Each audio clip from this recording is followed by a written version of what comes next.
Meus irmãos, eu quero vos saudar com a paz do Senhor Jesus Cristo, tudo bem?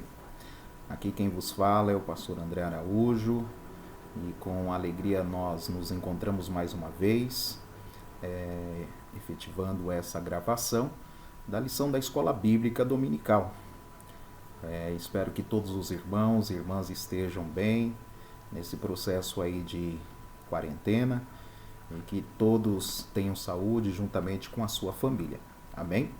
Meus irmãos, nós estamos tratando nesse trimestre acerca da Igreja Eleita, que é o tema da nossa revista da Escola Bíblica Dominical, desse segundo trimestre. Vemos falando nessa lição acerca da doutrina da salvação. E a lição de hoje, nós vamos falar sobre a lição de número 5, né? Que tem o tema de libertos do pecado para uma nova vida em Cristo, né? A lição de hoje é um complemento da lição anterior, que vai nos trazer alguns pontos muito importantes para nós podermos identificar qual é a real situação do homem diante de Deus, né? Nós estamos estudando nesse trimestre a carta aos Efésios, e como eu disse na lição de número 1, os irmãos que estão acompanhando, as irmãs, é importante ler a carta por completo, são apenas 6 capítulos, e também fazer uma leitura complementar da carta aos Colossenses, que também é uma carta que foi escrita pelo apóstolo Paulo no período em que ele estava preso na cidade de Roma. E aí eu quero que os irmãos que tem a revista da Escola Bíblica Dominical, pegue sua revista. E você que ainda não tem a revista da Escola Dominical, pegue a sua Bíblia, pois nós estaremos transitando nas Escrituras Sagradas, trazendo vários textos bíblicos que vão fundamentar diretamente o nosso estudo de hoje. Meus irmãos, antes de darmos início a mais uma lição de número 5, eu gostaria de convidar os irmãos e as irmãs para orarem comigo. Amém? Vamos orar. Senhor Deus e Pai, em nome de Jesus Cristo, teu Filho, te damos graça neste momento, Senhor, em oração, em que entramos na tua presença para suplicar o teu favor e a tua misericórdia. Peço, Senhor, perdão a ti pelos meus pecados, pelas minhas falhas, e rogo a tua presença, a direção do teu Espírito Santo, para nos ajudar, Senhor, a podermos instruir e ensinar os teus filhos a tua palavra, para que eles cresçam em graça, cresçam em sabedoria, cresçam em entendimento e possam compreender, Senhor, a sua chamada, a sua vocação, entendendo aquilo que o Senhor tem para as suas vidas.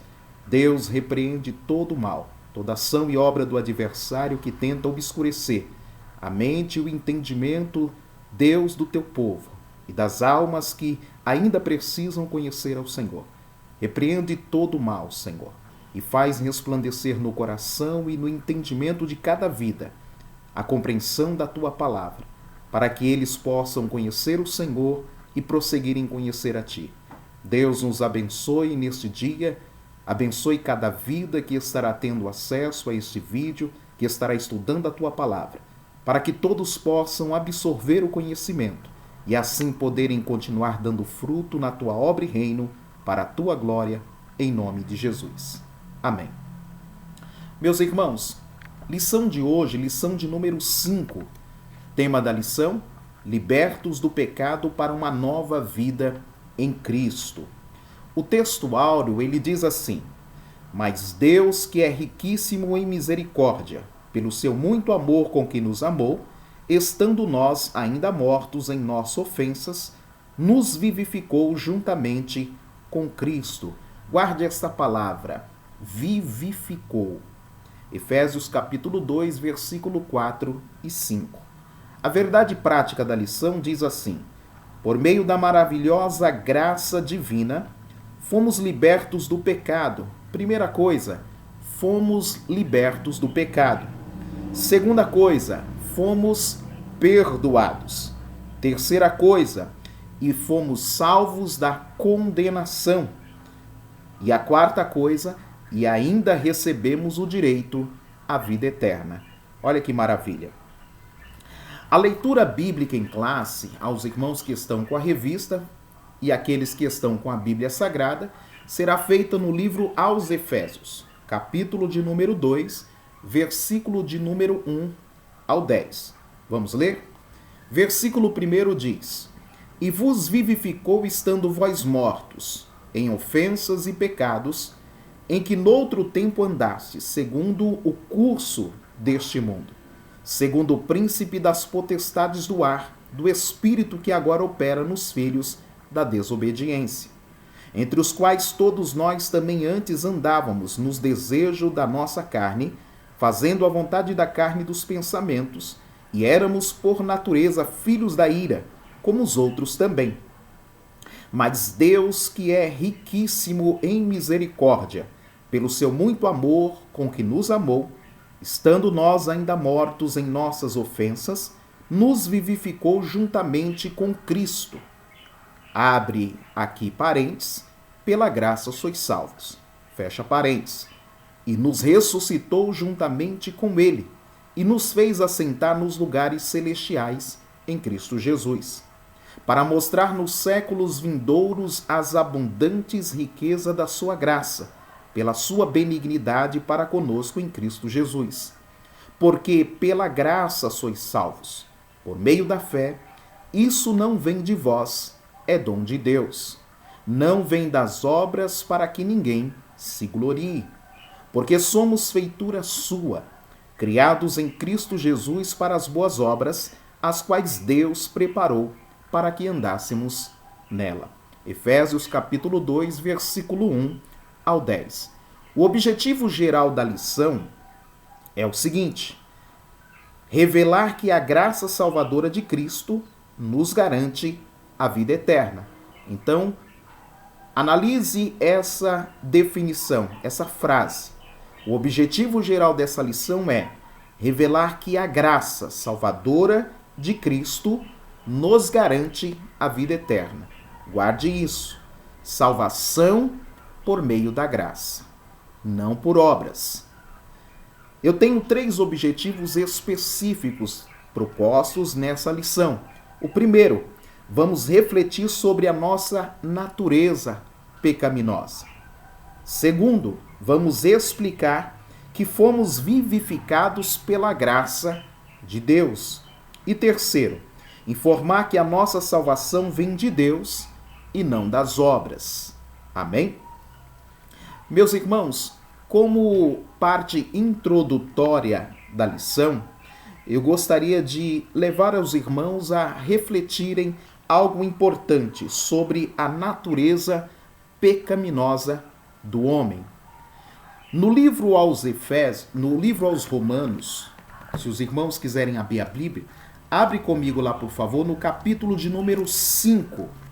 Por favor, livro aos Romanos, capítulo 5, versículo de número 12.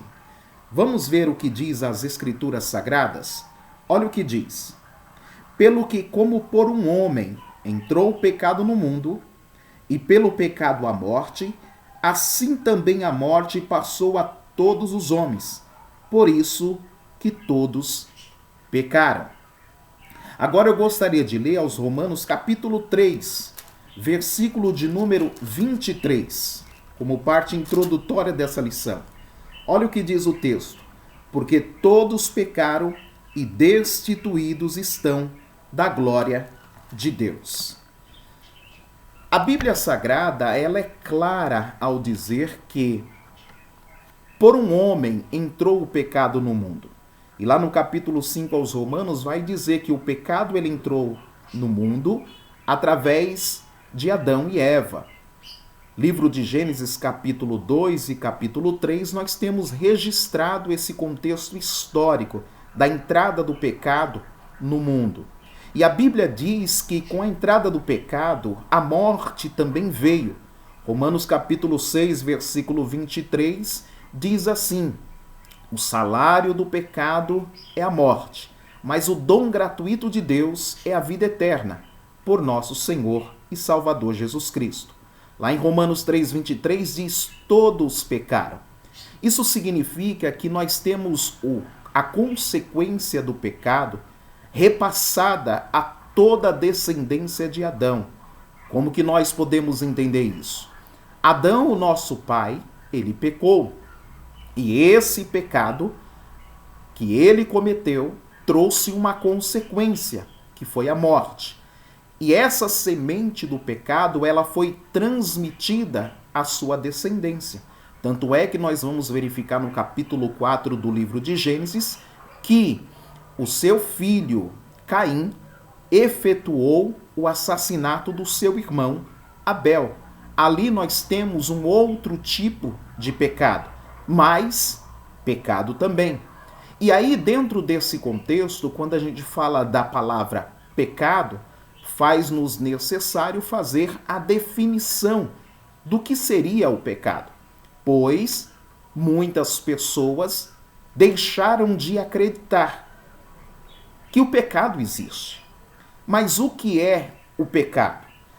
No tópico 1, os irmãos que têm a revista podem pegar ela, e você que não tem a revista, mas se você tiver um dicionário, é importante na leitura, no estudo da palavra de Deus, você se apropriar, seja de um dicionário bíblico, seja de um dicionário secular, tá certo? Para buscar entender o significado das palavras. E aí, quando a gente vai para o dicionário bíblico, a gente vai descobrir que a palavra pecado, ela tem origem dentro de um vocábulo grego chamado amartia, etimologia. E a palavra pecado, ela traduzindo para o português, ela significa errar o alvo.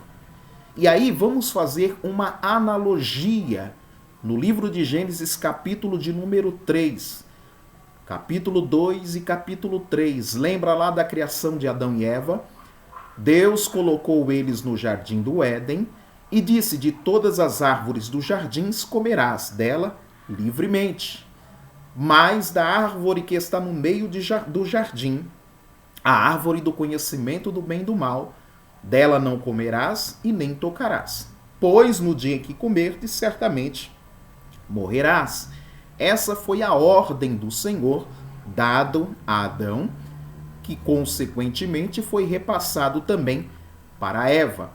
Pois bem, a Bíblia diz que um certo dia a serpente entrou no jardim e ali dialogou com Eva, dizendo e questionando acerca do que Deus havia dito sobre a árvore do conhecimento do bem e do mal.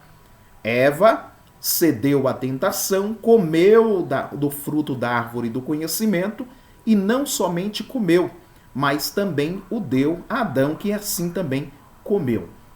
A partir dali, nós vemos que eles desviaram do propósito divino anteriormente determinado, porque ao lado da árvore do conhecimento do bem e do mal, havia também a árvore da vida, a qual eles não estavam proibidos de comer. Todavia, Adão e Eva escolheram comer da árvore do conhecimento do bem e do mal. Ali nós temos o primeiro pecado cometido pelo homem. Qual foi o pecado? O pecado da desobediência. Deus havia dado a ordem: não comerás e não tocarás. Eva e Adão tanto comeram quanto tocaram. A partir dali, nós vemos que Deus julgou o ato e a atitude de Adão e Eva, trazendo juízo tanto sobre o homem quanto sobre a mulher. Também em desfavor da serpente e também em desfavor da terra. E aí nós percebemos que aquele pecado de desobediência, ele engrossou o seu caldo no sentido de que a descendência de Adão não apenas ficou na prática da desobediência, mas cometendo vários outros tipos de pecado. E aí percebam que eu tenho um pecado original, que foi o da desobediência, e eu tenho outros tipos de pecados que os homens cometem e acumulam no dia a dia. Mas, diante de Deus, não existe o pecadinho e não existe o pecadão. O pecado é errar o alvo. Quando o homem comete o pecado, ele sai do propósito pré-estabelecido por Deus e assim ele se afasta de Deus, ele se separa de Deus. E aí eu tenho uma definição como um atributo de Deus. Deus é vida. Todas as pessoas que se afastam de Deus escolhem a morte. Logo, quando o homem escolheu desobedecer a Deus, ele estava abraçando-se com a morte. Por isso que a Bíblia diz: o salário do pecado é a morte. Mas também a Bíblia diz que o dom gratuito de Deus é a vida, vida eterna, através de Jesus Cristo. Eu quero ler para os irmãos a definição da palavra pecado. Olha o que diz: amartia, aquele que erra o alvo. Em vista disso, o homem, em sua natureza decaída, é diagnosticado como morto. Logo, quando o homem peca, ele está na condição de morte. Tá certo? Ou seja, uma declaração da real condição das pessoas que estão sem Deus nesse momento. E aí, quando eu falo de morte, eu não estou falando apenas da morte física, porque Adão e Eva, ao pecarem, eles não morreram fisicamente de imediato. Mas a morte que houve naquele momento, ela era uma morte moral e uma morte espiritual. Então, quando a gente fala que uma pessoa, quando está no pecado, ela está morta em 3 aspectos. E aí, em 2 aspectos é imediato, um afastamento e uma separação. E o terceiro aspecto, ele se dá exatamente no contexto da morte física. E aí é importante nós entendermos que a gênese do homem, a criação do homem, ela se dá da parte de Deus da seguinte forma: do que um homem é formado? O homem é formado de espírito, alma e corpo.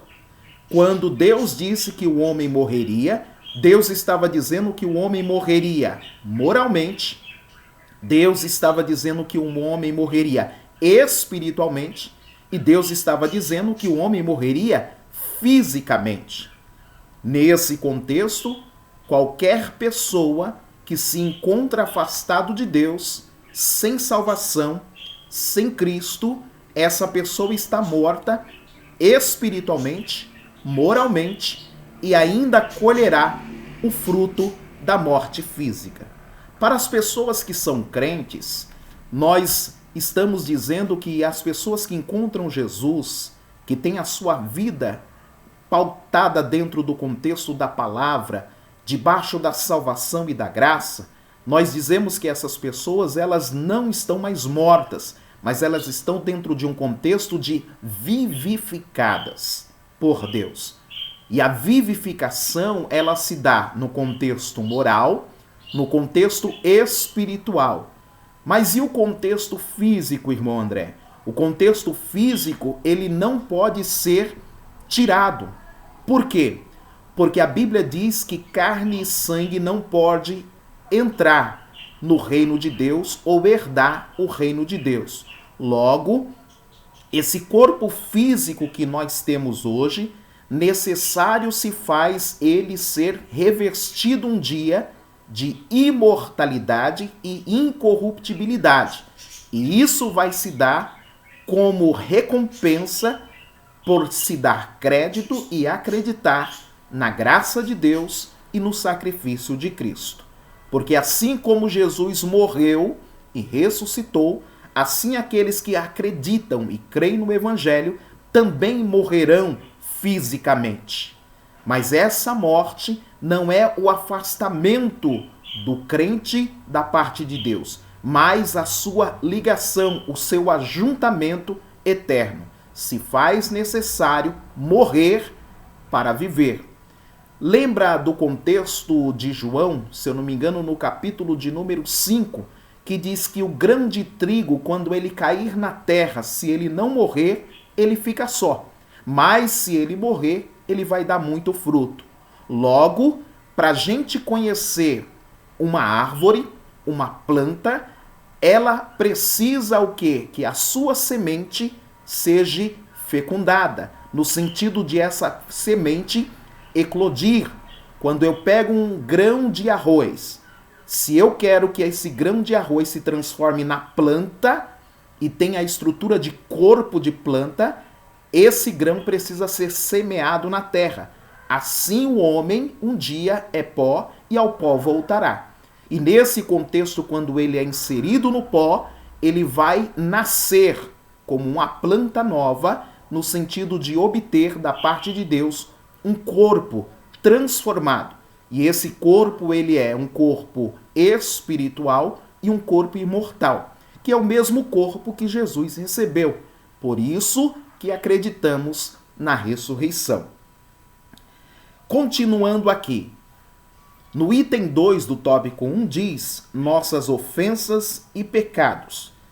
Ofensas e pecados, ele constitui como fatores que reveste a vida de um homem de um contexto de morte tanto moral quanto espiritual, afastando ele totalmente de Deus. E aí, quando eu começo a analisar no capítulo de número 2, olha o que diz o versículo 1. Andaste segundo o curso deste mundo. Todos os homens nascem debaixo do pecado. E ao nascer debaixo do pecado, é natural o homem andar segundo o curso deste mundo. Capítulo 2, versículo 1. Andaste segundo o príncipe das potestades do ar. Sabemos que Satanás, o diabo, o mesmo que tentou Eva no jardim, ele continua a tentar os homens para afastar os homens de Deus. E as pessoas que estão sem Cristo, desacreditados da palavra do Senhor, vivendo não por fé, mas vivendo por vista ou andando segundo as filosofias deste mundo e dogmas criados por homens ou doutrinas de demônios, essas pessoas estão sendo influenciadas e estão andando, como disse Paulo, segundo o príncipe da potestade do ar. A palavra potestade aqui é uma autoridade. E essa autoridade aqui é uma autoridade angelical. Nós temos nos céus várias classes de anjos. E dentre esses anjos nós temos as potestades. E aí nós vamos observar, e aí eu quero que os irmãos abram a Bíblia para ler comigo, livro de 2 Coríntios, capítulo de número 4, versículo de número 4. Vamos ler junto. No livro de 2 Coríntios, capítulo de número 4, meus irmãos, eu quero ler o versículo 3 e o versículo 4. Olha só como Satanás, ele atua. Mas se ainda o nosso evangelho está encoberto, para os que se perdem, está encoberto, nos quais o Deus desse século cegou o entendimento dos incrédulos, para que lhes não resplandeça a luz do evangelho da glória de Cristo, que é a imagem de Deus. Esse texto deixa muito bem claro que as potestades do ar, Satanás, os demônios, lá no livro de Salmos 91 fala do passarinheiro, existe uma força demoníaca que age neste mundo com objetivo claro, específico, de trazer trevas à mente, o coração dos homens, para que eles não entendam o evangelho, para que eles não compreendam a palavra de Deus. E aí a Bíblia diz, e Paulo afirma, que Satanás é o Deus deste século. Jesus disse que no mundo jaz o maligno. A Bíblia fala dos poderes que Satanás tem de iludir, de enganar, de seduzir os homens. Ele é um anjo caído que detém sabedoria, que tem entendimento. Tanto é que se você analisar Mateus capítulo 4, você vai ver a tentação de Jesus, Satanás, utilizando-se da palavra de Deus para tentar fazer com que o Filho de Deus se desviasse do propósito de salvação dos homens. Fato este que ele não obteve êxodo, pois Jesus, ele também sendo Deus e tendo o Espírito Santo, tinha o entendimento e a compreensão exata da palavra. Logo, Os homens, para poderem vencer as influências de Satanás e se apoderarem do entendimento e da compreensão da palavra de Deus, precisarão crer, acreditar, buscar de todo o seu coração com sinceridade o entendimento das Escrituras. Só assim, esta treva que Satanás traz ao coração dos homens será dissipada e, como Paulo disse, a glória do Evangelho de Cristo, a luz desta glória, resplandecerá no coração dos homens e revelará a imagem de Deus. Lembra-te, Deus fez o homem à sua imagem e à sua semelhança. Esse é o propósito de Deus. E aí perceba que o pecado, ele tem o poder e a capacidade de desvirtuar e macular a imagem de Deus nos homens. Isso através do quê?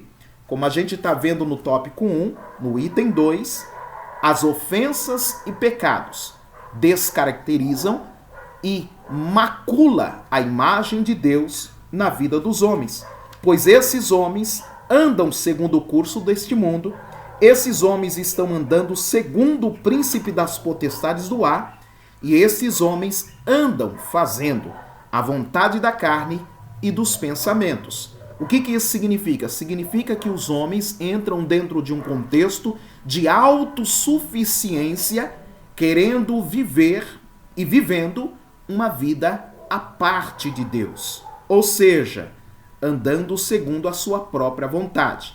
Lembra da palavra concupiscência da carne, concupiscência dos olhos e soberba da vida? Exatamente esse o contexto. Os homens vão de mal a pior, pois ignoram o Criador, ignoram Deus e ignoram a sua palavra.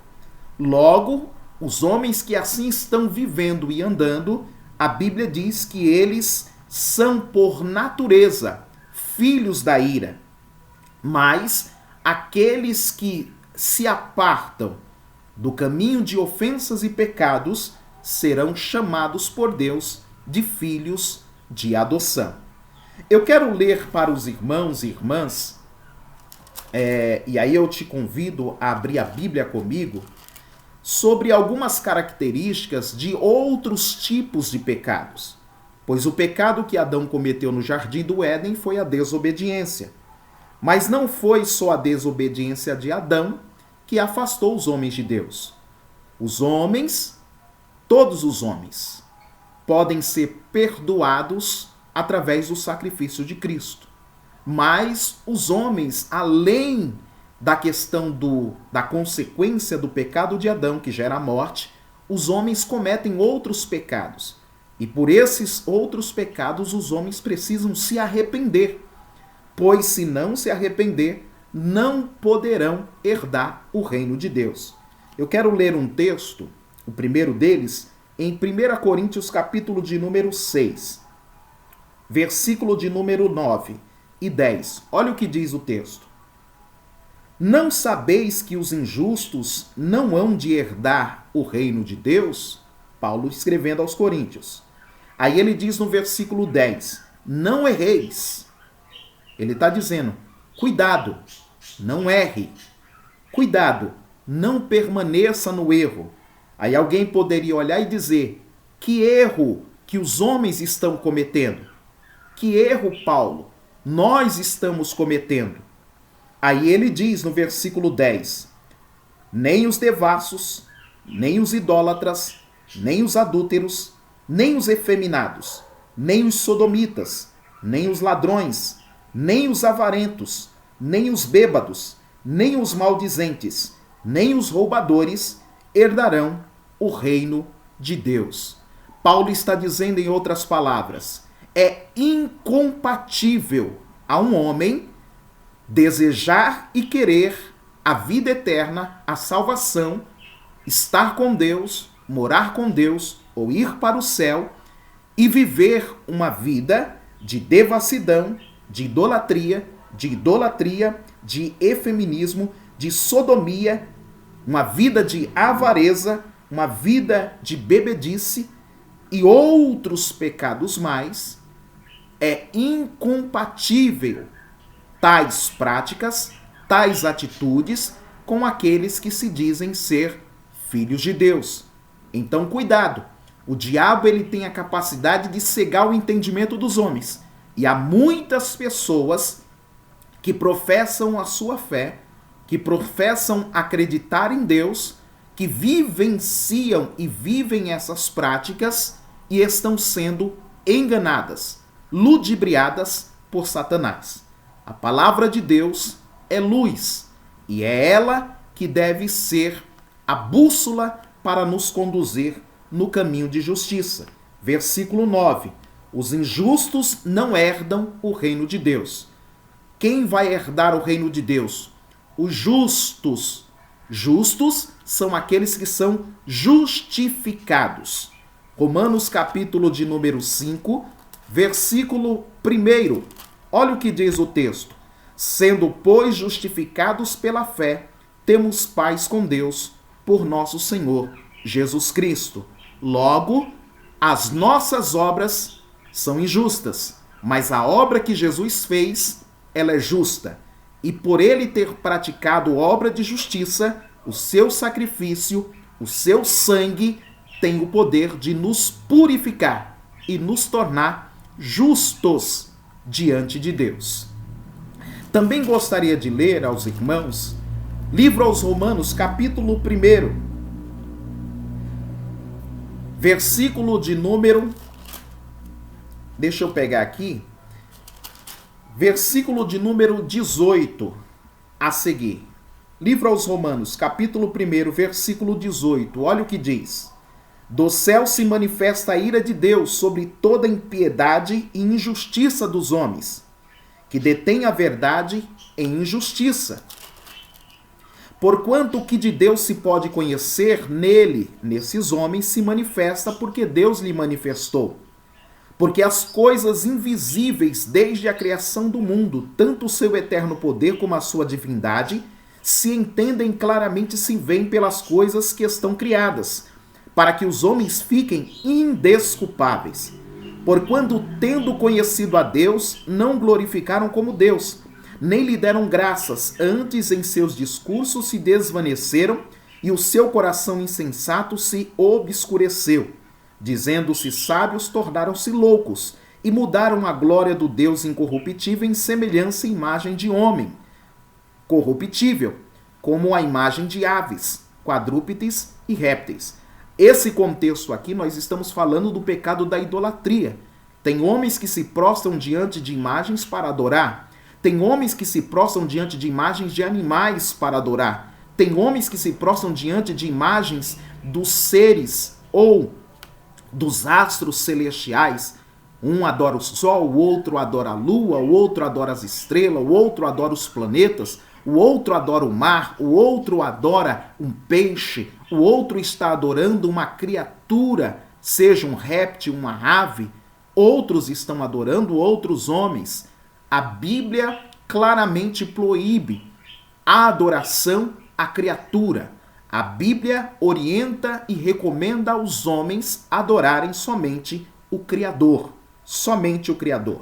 E aí o texto continua dizendo que por causa da idolatria, em que os homens pervertem o seu coração, eles também estarão desonrando seus corpos, mudando a verdade de Deus em mentira. Vão servir a criatura ao invés do Criador. E como consequência disso, a Bíblia diz que Deus abandonará os homens às paixões infames. Dentre as paixões infames que os homens praticarão, a Bíblia diz assim: as mulheres mudarão o uso natural no contrário à natureza. E semelhantemente também os homens vão deixar o uso natural da mulher e vão se inflamar em sua sexualidade. Nesse contexto, homem se relacionará com outros homens, ou seja, uma abominação aos olhos de Deus. Deus nunca criou o homem para coabitar com outro homem. Deus nunca criou a mulher com o objetivo de coabitar com outra mulher. Aos olhos de Deus, a coabitação, relação entre homem com homem, isso é pecado de homossexualidade. a relação de mulher para com a mulher, isso é também um pecado de lesbianismo, e isso fere a santidade de Deus e o propósito de Deus ao criar um homem e ao abençoar o contexto de família. A Bíblia diz que nesse contexto, essa geração e esses homens estariam viciados nessas práticas. E aí, olha o que o texto continua dizendo. Como eles não se importaram, versículo 28, de ter conhecimento de Deus, Deus os entregou a um sentimento perverso para fazerem coisas que não convêm. Esses homens estarão cheios de toda iniquidade, como prostituição, malícia, avareza, maldade, inveja, homicídio, contenda, engano, malignidade, murmuração, são aborrecedores de Deus, homens soberbos, presunçosos, inventores de males e desobedientes a pais e mães. Nécios, infiéis nos contratos, sem afeição natural, irreconciliáveis e sem misericórdia. Isso mostra a depravação na qual a humanidade está inserida neste contexto. E aí observe que se os homens estão na prática dessas ofensas e desses pecados, não há que se falar que esses homens estão agradando a Deus. Não, absolutamente. Esses homens estão debaixo de uma desobediência muito pior do pecado cometido no Éden por Adão. Ou seja, e se assim estão, a Bíblia diz que eles estão debaixo de um juízo, de condenação, como filhos da ira e como inimigos de Deus. Agora faço-lhes uma pergunta. Como fugir deste contexto de condenação? Como fugir deste contexto debaixo da ira de Deus? A Bíblia Sagrada, ela nos mostra como isso acontece e como isso pode acontecer. Olha o que diz o tema da lição. O tema da lição é libertos do pecado para uma nova vida em Cristo. É exatamente isso que eu quero te dizer.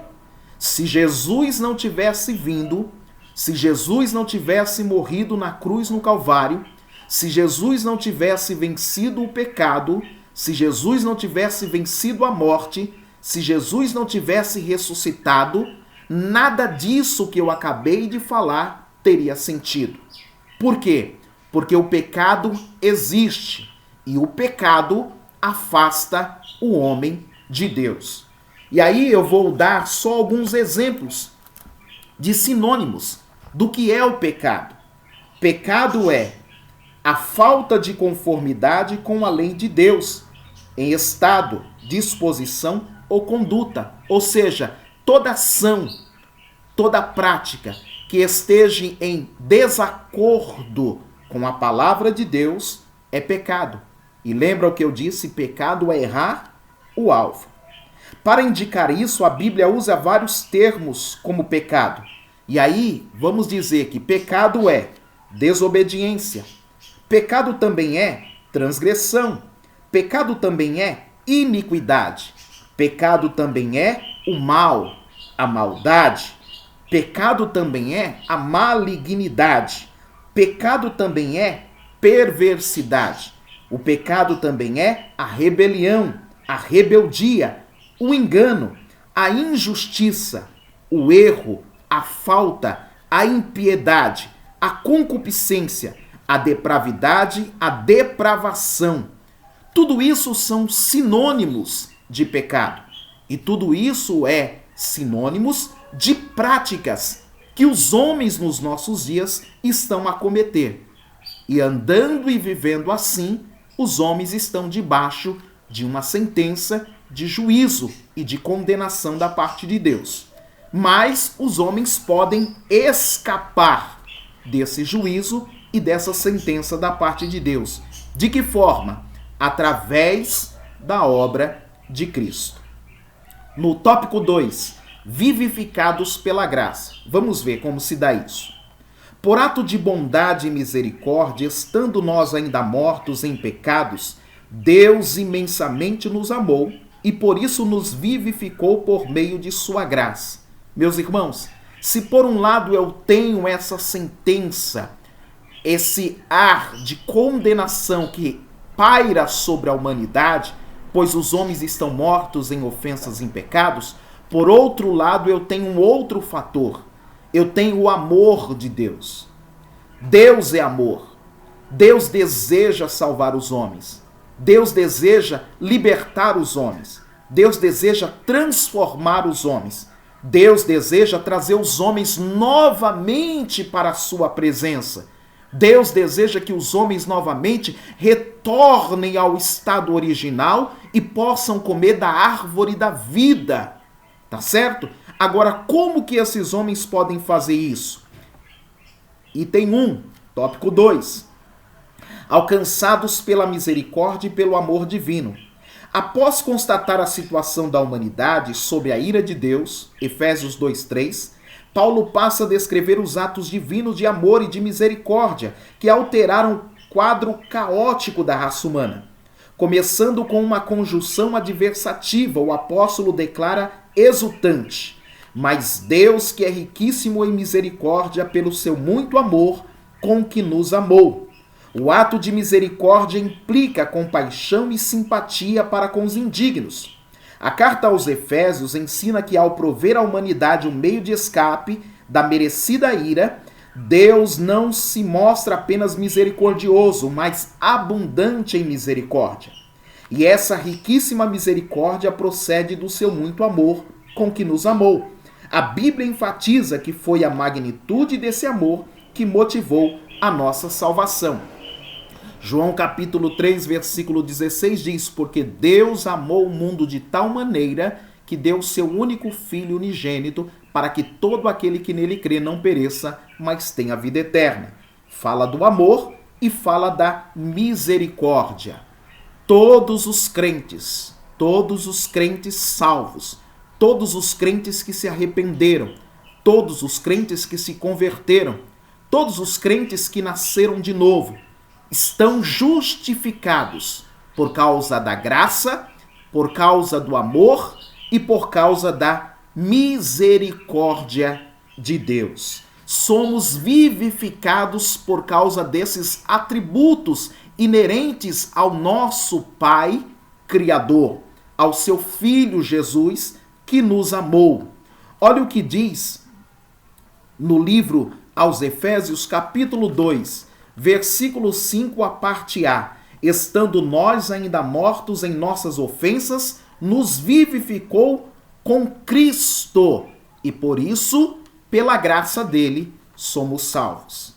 No item 3, exaltados por sua graça, o comentarista diz assim: o apóstolo dos gentios ainda destaca que o poder de Deus nos ressuscitou juntamente com ele e nos fez assentar nos lugares celestiais. Lembra que os homens estão mortos, afastados de Deus. Quando eles acreditam em Cristo Jesus e recebem ele como Senhor e Salvador, há uma metamorfose, uma mudança, uma transformação. Deus tira o homem debaixo do jugo do pecado, debaixo do jugo do juízo, e transfere este homem ao outro patamar. E aí a Bíblia diz que ele nos coloca em Cristo. Olha o que diz o texto no versículo de número 6. Ele nos ressuscitou juntamente com ele, Cristo, e nos fez assentar nos lugares celestiais. O homem sem Deus está debaixo do juízo. O homem com Cristo agora está em Cristo Jesus. Se está em Cristo Jesus, agora ele está debaixo da graça. Ele está debaixo da salvação. Ele está debaixo do perdão, está debaixo da misericórdia, está debaixo da bondade, está debaixo da graça de Deus. Isso é maravilhoso, porque isso é o favor de Deus imerecido nos alcançando, para que nós tenhamos o quê? Segurança, porque essa salvação não vem através das nossas obras. Essa salvação vem através das obras que Cristo fez por nós. Item 3 da lição. Vamos ao último tópico. A salvação não vem das obras. Efésios 2, versículo 8 ao 10 diz: Paulo revela que a salvação não depende de obras humanas, porque pela graça sois salvos por meio da fé. Porém, uma vez salvo, o crente deve praticar as boas obras. E aí eu gostaria de ler versículo 10. Olha o que diz o texto, capítulo 2, versículo 10 aos Efésios. Somos feituras suas, criados em Cristo Jesus para as boas obras, as quais Deus preparou para que andássemos nela. Esse versículo 10, ele nos revela o plano original de Deus. O plano original de Deus era que os homens andassem e vivessem a sua vida na prática das boas obras. Mas esse plano original ele foi interrompido momentaneamente por causa da queda do homem. Mas agora, em Cristo, Deus retoma esse plano original, manifesto através de nós, para que nós possamos o quê? Andar e viver na prática das boas obras. E andando e vivendo na prática das boas obras, nós temos dentro do nosso coração uma coisa chamada fé, esperança, convicção. E temos da parte de Deus segurança e evidência de que estamos em Cristo e que somos salvos, não pelas nossas obras, mas pelas obras que Cristo fez. Olha o que diz: graça como meio de salvação. A salvação inclui a libertação da morte, da escravidão do pecado e da ira vindoura. 3 coisas que o comentarista pôs aqui. Libertação da morte. Meus irmãos, todos nós morreremos fisicamente. Mas a morte não tem o poder de aprisionar o crente eternamente. Porque a morte foi vencida por Cristo e na ressurreição dos justos, todos os salvos, todos os crentes que têm o seu nome escrito no livro da vida, vencerão também a morte.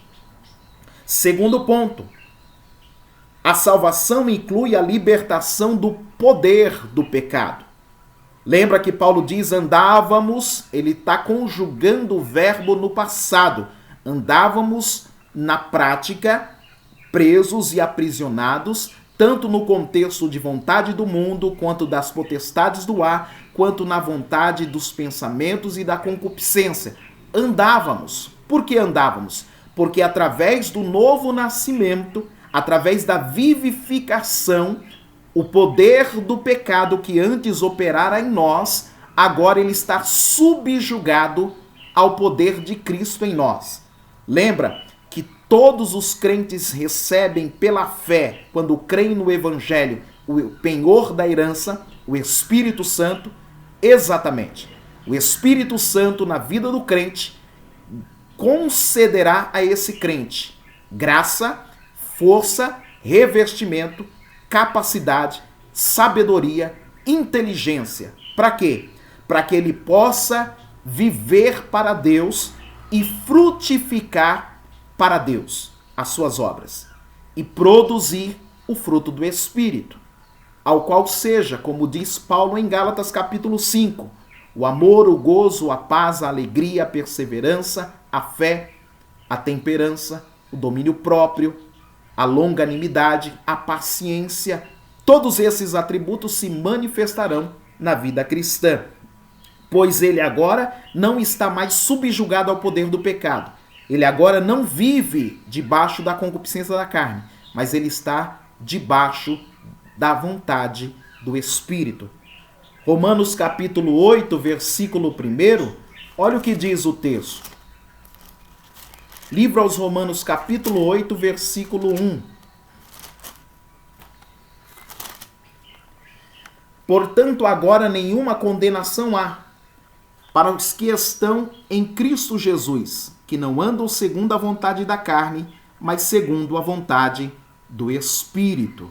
Versículo de número 6. A inclinação da carne é morte, a inclinação do Espírito é vida e paz. Versículo de número 11. E se o Espírito daquele que dos mortos ressuscitou a Jesus habita em vós, aquele que dos mortos ressuscitou a Cristo também vivificará o vosso corpo mortal pelo seu Espírito que em vós habita. Versículo 14. Porque todos os que são guiados pelo Espírito de Deus, esses são filhos de Deus. Versículo 17. E se nós somos filhos, somos logo herdeiros também. Herdeiros de Deus, co-herdeiros de Cristo, se é certo que com ele padecemos, para que também com ele sejamos glorificados. Então Paulo, ele trata sobre isso, essa libertação do poder do pecado, para que nós possamos andar em Cristo, viver com Cristo, para termos essa garantia, essa certeza e a permanência do Espírito Santo conosco. E a terceira coisa ele diz, libertação da ira vindoura. Meus irmãos, tenha certeza, tenha convicção. Se o seu nome está escrito no livro da vida, se você tem o Espírito Santo de Deus na sua vida, se você anda e produz os frutos do Espírito na sua vida, a sua fé, ela é uma fé genuína, ela é uma fé verdadeira. E o seu coração pode estar tranquilizado diante de Deus, porque se Jesus te chamar hoje, te chamar agora, você tem garantia, convicção e certeza da sua salvação. Item 2, tópico 3, para a gente concluir a lição. Obras como evidência da salvação. Lembra que eu disse no capítulo 2, versículo 10, somos feitura sua, criados em Cristo Jesus para as boas obras. Não é a obra que salva o crente. Não é a prática de obras que salva uma pessoa. Tem pessoas, tem religiões que baseiam a sua salvação na prática de boas obras, na prática de caridade. A salvação, ela não se dá dessa forma conforme as Escrituras. A salvação, ela se dá através do conhecimento das Escrituras pela graça de Deus, o favor imerecido de Deus. Só a graça pode salvar o homem. Agora, as obras, ela é um reflexo.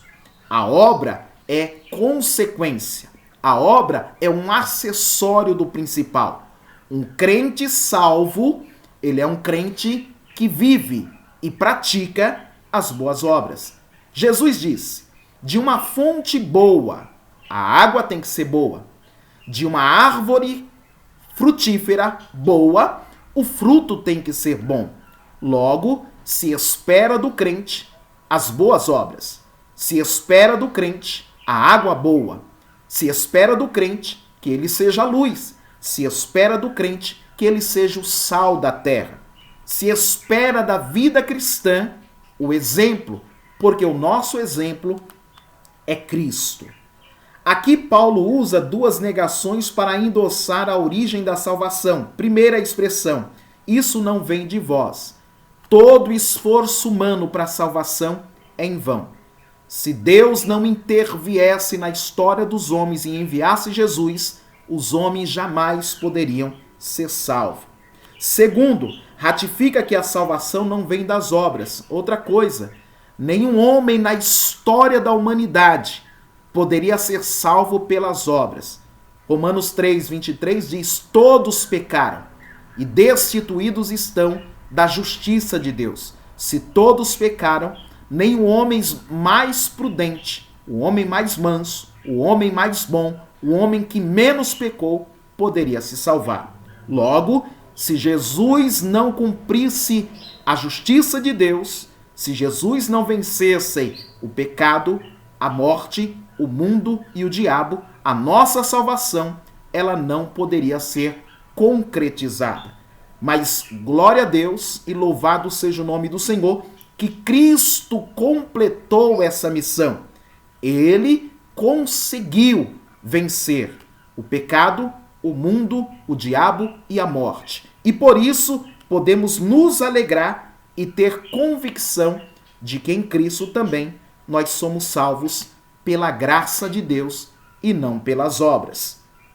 Para encerrar a nossa leitura, eu gostaria de ler um texto com os irmãos no livro do Apocalipse.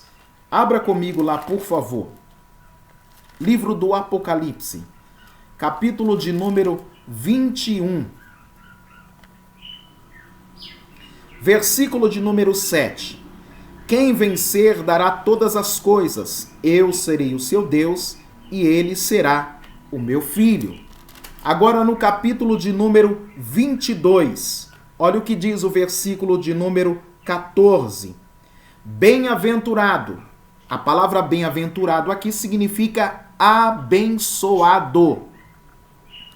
Abençoado aqueles que lavam as suas vestiduras no sangue do Cordeiro, para que tenham direito à árvore da vida e possam entrar na cidade pelas portas. Meus irmãos, eu vou encerrar a lição aqui. Lembra que em Gênesis capítulo 1, 2 e 3 nós temos a criação de todas as coisas e do homem? E que lá no jardim do Éden Deus colocou a árvore da vida?